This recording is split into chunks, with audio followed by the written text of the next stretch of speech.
Well, welcome this morning and or this afternoon, whenever you've chosen to be able to check into the devotions here. This is day number 36 of B90X, and you've done really good. If you're kept up, or even if you're trying to catch back up with us, or wherever you're at, I want to encourage you to that.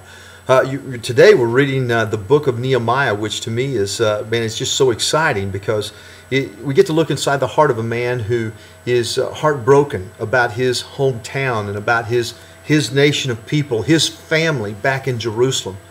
Right away we get to see in right into his heart. The city walls of Jerusalem have been torn down. There's no protection. At that day and time, city walls were one of the most important ways of protection that the people had. And when Nehemiah finds out that his home, that his city, the walls have been torn down, he's devastated. And it's interesting to read as you look through here, I mean, how Nehemiah goes about approaching God, how he goes about approaching the king, and what he does with his life and his attitude, his humility to seek God and to seek the help from other people to go and do God's will in his life. Now, right in the middle of all this, I want to read, right in the middle of all this is these people are building these walls, of course. You know, we would like to think again, because it's the Bible and because it's somebody doing what God wants them to do, and they're being led to do something great, that they go to Jerusalem and they start rebuilding everything back up and everything just goes smooth. It doesn't. It does not. I mean, from the time that Nehemiah got there, he knew that it was going to be an uphill battle, that there was going to be things that he was going to have to do. But in Nehemiah, the 4th chapter, we read, starting there, about Sanballat was very angry when he learned that we were rebuilding the wall. He flew into a rage and he mocked the Jews, it says, saying in front of his friends and the Samaritan army officers, "What does this bunch of poor, feeble Jews think they're doing?" I mean, you could just see. I mean, these people want to give up. Wouldn't they want to quit? How would you feel? What if you were trying to do the best you could and that's what somebody said about you?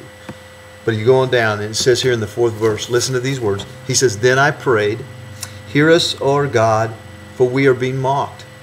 May their scoffing fall back on their heads, and may they themselves become captives in a foreign land. Do not ignore their guilt. Do not blot out their sins, for they have provoked you to anger in front of the builders." Nehemiah just got right down to the prayer. He said, don't let them do this, God. Do not let them do this. Let it all fall back on them. Let them become like my people have been. Let them become foreigners in a land and captives in a foreign land. Let them find out what it's like. But then he goes on. In the 6th verse, everything turns. He says, "At last the wall was completed to half its height around the city." They're halfway done. Around the entire city. For the people had worked with enthusiasm. You know, in the church world, there are critics, both in and outside. We know that. And a lot of times, although these critics think they're trying to help, a lot of times they don't. There are critics on the outside world, from Satan, that are trying to destroy your life and mine, and what we're trying to do, and who we're trying to be, daily in our lives and corporately as the church. Nehemiah and the people's example would be this: God, you strengthen us. Put our enemies in their place. Put those people that are stopping the work of God, please put them in their place. And with that, I believe your life can be filled with enthusiasm. The word enthusiasm is a Greek word in the New Testament that's God in us. We've got to have God in us. Nehemiah had God. He had God, and he took the steps to make sure they could do what God wanted them to do. You've read that today. If you're going to read, the walls get built. There's great celebration. There's great repentance. Because God worked through the lives of people. God will always work through people's lives when we humble ourselves to let him have us.